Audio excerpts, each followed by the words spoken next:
అందరికీ నమస్కారం అండి. ఈరోజు విశేషం ఏంటంటే, ఇప్పుడు జలమయం అయిపోయింది ఉత్తరాఖండ్ అంతా. 6 సంవత్సరాల క్రిందటండి, కరోనాల కాట్లకి ముందు ఒక 6-7 ఏళ్ళు అవుద్దేమో, 7 సంవత్సరాల దగ్గరలో ఉండి ఉంటుందండి. నేను ఉత్తరాఖండ్ యాత్రలకు వెళ్ళినప్పుడు హరిద్వారు, ఋషికేశు, కేదార్నాథ్, బద్రీనాథ్ అవన్నీ చూసుకుని హరిద్వార్ దాటి మేము వచ్చేటప్పటికి మొత్తం ప్రళయంలాగా వచ్చేసిందంటండి. మేము మధుర బృందావనం వచ్చేటప్పటికి ఆ టేప్ అంతా కొట్టుకుపోతుంది. హరిద్వారం, ఋషికేశ్ అయ్యి పెద్ద పెద్ద ఇవన్నీ కొట్టుకుపోతున్నాయి. నేను చూసినప్పుడు ఎంత నీట్గా ఉన్నాయో అవన్నీ కూడా వెళ్ళిపోతున్నాయి. మాకు అక్కడ టీవీలు అవి ఉండవు కదండి, ఇంకా జర్నీలోనే ఉన్నాం. ఇంటి దగ్గర నుంచి ఫోన్లు కంగారు పడిపోయి మా వాళ్ళు ఏడ్చేసి మా కోళ్ళ ఫోన్లు చేసేస్తున్నారు. నాకు ఏమీ లేదు, బాగానే ఉందంటున్నాను నేను. ఆ టేప్ పక్కన జరుగుతుందని మనకు తెలియదు. ఢిల్లీ వచ్చేసాం కదా అప్పటికి. ఢిల్లీ, ఆగ్రా, మధుర, బృందావనం ఇవి చూసుకుంటున్నాం. ఇవి చూసుకునేటప్పటికి తొందరగా వచ్చేయండి అని అందరూ ఫోన్లు చేసేస్తున్నారు. మా వాళ్ళు అందరూ కంగారు పడిపోతున్నారు. వద్దు, వచ్చేయండి ఇంకా సరిపెట్టేయండి, ఇంకా అస్సలు ఉండొద్దు, ఢిల్లీ దాటి బయటకు వచ్చేయాలి అంటున్నారు. కంగారు పడిపోయారు అందరూ. మేము ఒక 50 మంది అలా ఉంటాం.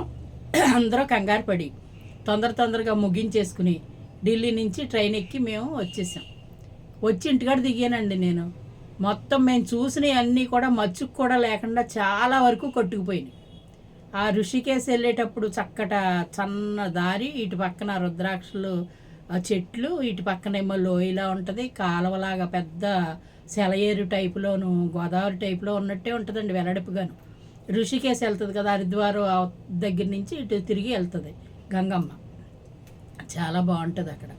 అవన్నీ చూసాం. హరిద్వార్లో కూడా చాలా వరకు చూసాం. ఇవన్నీ కూడా కొన్ని మొత్తం అన్నీ ఎక్కువ కొట్టుకుపోయినాయి. ఈ కాశీ, ఇంకా అక్కడ కాశీ అయ్యి ఉంటాయి కదండి, ఇంకా కొన్ని క్యాంపు అయ్యి ఉన్నాయి. చాలా వరకు అవన్నీ కొట్టుకుపోయినాయి.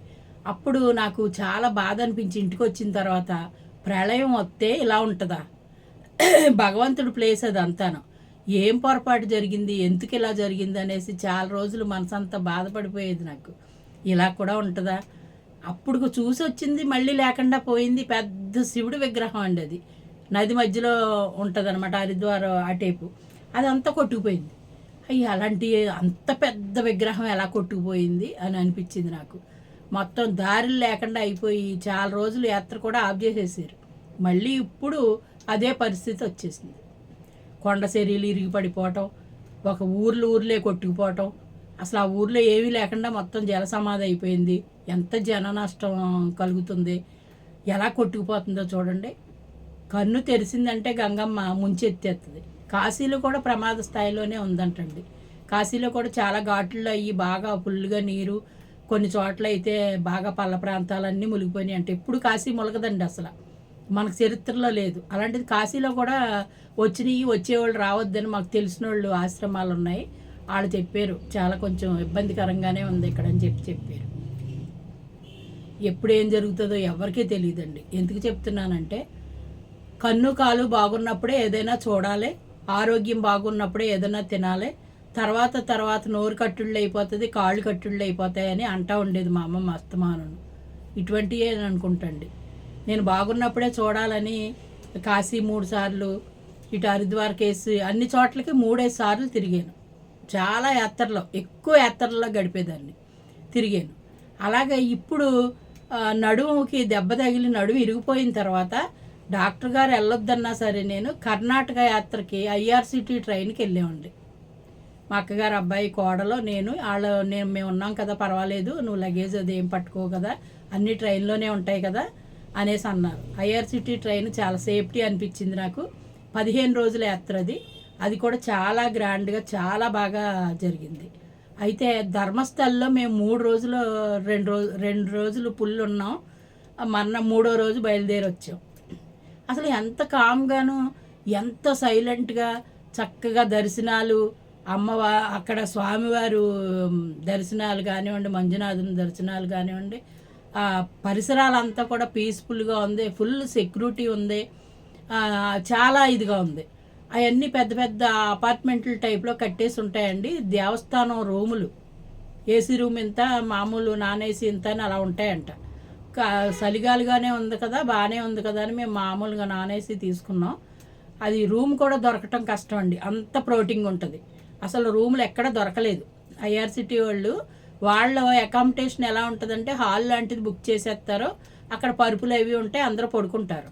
అయితే అతను గైడ్ ముందు చెప్తాడు మనకి ట్రైన్లో, ఎలా అంటే మీరు కానీ విడిగా రూమ్ తీసుకోవాలి, ఏసీ రూమ్ కావాలనుకుంటే ముందు నాకు చెప్పండి, చెప్తే నేను బుక్ చేసి ఇస్తానండి మీకు అని ఇక్కడి నుంచే ట్రైన్లోంచే బుక్ చేస్తాడనమాట. అలాగ బుక్ చేయమని చెప్తే అసలు బుకింగే దొరకలేదు ధర్మస్థలి, అంత ప్రోటీన్ ఉంది మేము వెళ్ళినప్పుడు. ఇంచుమించు మేము వెళ్ళింది ఫిబ్రవరి ఆ టైంలో అనుకుంటండి. చలి ఎక్కువగా ఉంటుంది అనుకుని లగేజ్ కూడా ఎక్కువ పట్టుకెళ్ళాం. అయితే మోసుకునే పరిస్థితి లేదు కదా, ట్రైన్లోనే ఉంటుంది.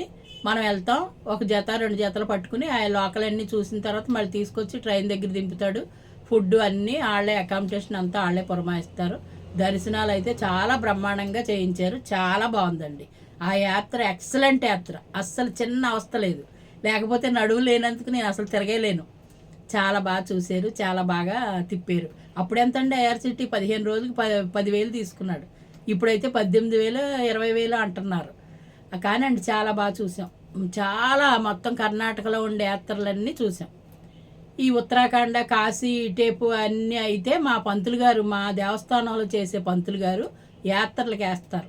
యాత్రలు అంటే ట్రైన్లోనే తీసుకెళ్తారు, ఇంత తీసుకుంటారు, ఆయనే ఫుడ్ బెడ్ అన్నీ పురమాయిస్తారు. అలాగే తమిళనాడు, తర్వాత ఇటు కాశీకేసి ఇటు పక్కకి మొత్తం అన్ని రాష్ట్రాలకి కూడా ఆయన కూడా ఎక్కువ యాత్రలు చేశాను.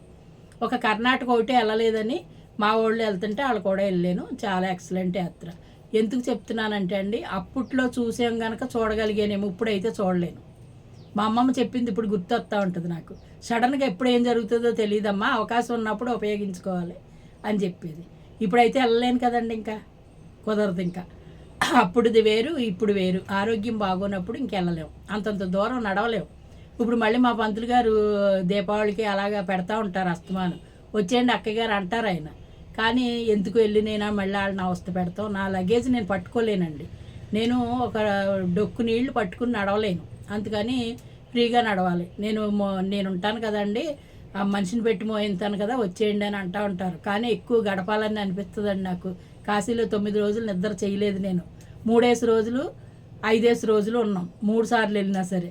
9 రోజులు ఉండలేదు. ఎప్పుడు వెళ్తానా అని ఎదురు చూస్తున్నాను, ఆ భగవంతుడు ఎప్పుడు అనుగ్రహం ఇస్తే అప్పుడు వెళ్తాను అనుకోండి.